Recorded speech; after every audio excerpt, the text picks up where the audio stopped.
break it all down is our guest panel, CBN Chief Political Analyst David Brody and Justin Giboney, President of the AND campaign. Gentlemen, welcome. Justin, I want to start with you. President Biden set to deliver a primetime address tonight. He's expected to officially pass the torch to Kamala Harris. So what key messages should we anticipate from the president?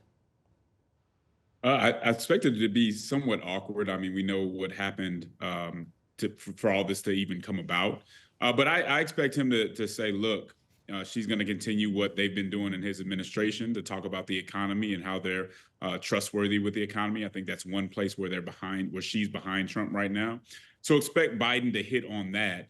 And really the fact on the democracy point, that democracy, he will say, is not safe with Trump, and that they need to support Kamala to make sure democracy is set in place. For sure, it'll be interesting to see how these issues resonate with the constituents. David, the Harris campaign, they're gaining momentum. She holds a slight lead over Donald Trump in the national polling. Do you see this lasting? Well, so far we've seen Kamala on prompter. We haven't seen a press conference. We haven't seen an interview. And of course, the debate is on September 10th. So let's talk pre-prompter and post-prompter, and then we'll have a better sense of the numbers. But I can tell you this, the fundamentals of the race deep down beyond the national polls and even the swing state polls haven't changed. I mean, Trump is still ahead on the economy, on inflation, on immigration, some of the top tier issues. So there's still good news for the Trump campaign, but Kamala has pitched a no-hitter so far. She's doing very, very well, and the convention week will be more of that no-hitter. It'll continue this week for sure. David, thank you for that insight here. Justin, the AND campaign believes in civic and community engagement, of which you're the president of. So with so many voices and protesters descending on Chicago for the DNC, how do you see the church mobilizing its influence to address these pressing issues?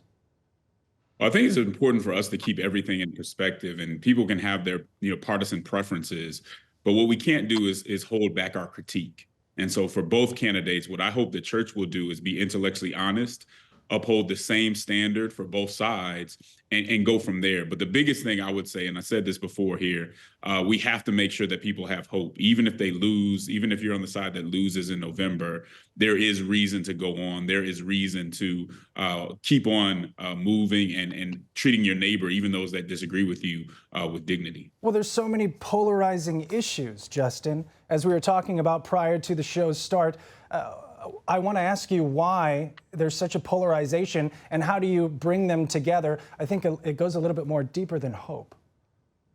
Yeah, surely. I mean, this is a pluralistic society, right? So we have people with different ideas and beliefs. And I think for some reason, we've seen those things today as things we can't get past rather than talking through them, each of us advocating for our side and moving on. I mean, these are life or death issues, so they're serious.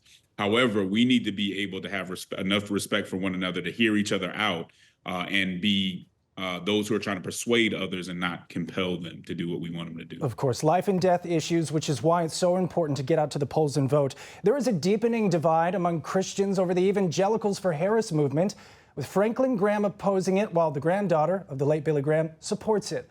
What is this movement about, David, and how should people of faith evaluate it?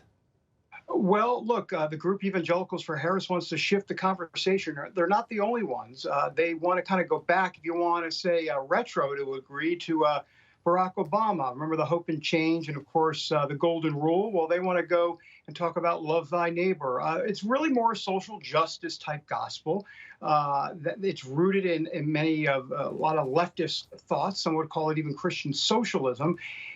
They believe as in the Evangelicals for Harris campaign, believes they can attract some of those dissatisfied conservative evangelicals who are not the hardcore Trump supporters. He's not going to lose them. They'll be about 75% or so. But can they tap into that 25% of ones that are potentially on the fence? That's the play politically. So, Justin, can I ask you what's your take on this, the Evangelicals for Harris movement?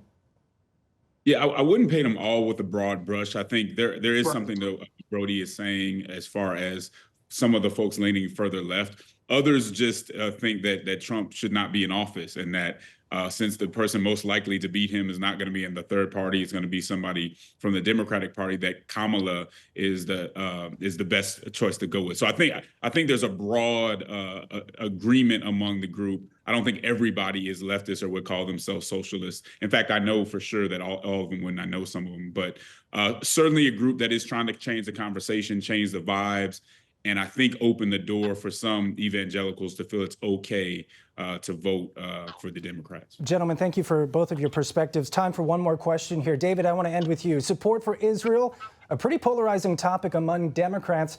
How do you see this as an evolving topic with regards to the policy, with our relationship with Israel? And is this opening a door to increased influence from pro-Hamas protesters? Well, there's no doubt about that. And I think also politically, Democrats need to be very careful about what's going to happen in Pennsylvania. You know, Pennsylvania has the largest Jewish population when it comes to voters in the election. It's obviously the key swing state of all swing states, if you will. So they've got to be very careful there.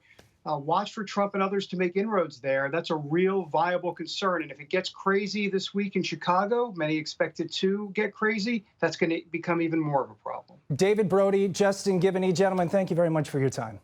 Thanks.